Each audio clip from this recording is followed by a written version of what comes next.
Hello friends, ఈరోజు మనము వరలక్ష్మి వ్రతంకు కలశం ఎలా పెట్టాలి, కలశంలో ఏ ద్రవ్యములు వేయాలి అనేది చూద్దాము. సో ముందుగా వరలక్ష్మి వ్రతానికి మనము ఎటువంటి కలశమైనా తీసుకోవచ్చు, రాగిదైనా వెండిదైనా ఏదైనా పర్వాలేదు.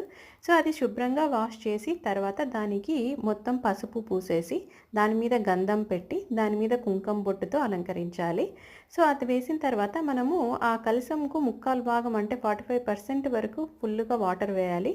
వాటర్ వేసిన తర్వాత అందులో కొద్దిగా కుంకుమ, పసుపు, గంధము, అక్షతలు, అలాగే పచ్చకర్పూరం కొంచెం మంచి సువాసన వచ్చేదానికి, అలాగే ఒక పుష్పము, రూపాయి కాయిన్ అంటే ఒక కాయిన్ కూడా వేయాలి. వేసి మనకు జవాదు పౌడరు, సుగంధ ద్రవ్యాలు, గంగాజలం ఉంటే గంగాజలం కూడా వేసుకోవాలి. అలాగే ఇలాచి అది కూడా వేసుకొని సో ఇక్కడ చూపిస్తున్నట్టుగా మనం టెంకాయకి బొట్టు పెట్టి కలశం మీద పెట్టుకోవాలి. అలాగే పైన మామిడాకులు లేదా కమలపాకులతో మనము అలంకరించుకోవాలి. Thank you.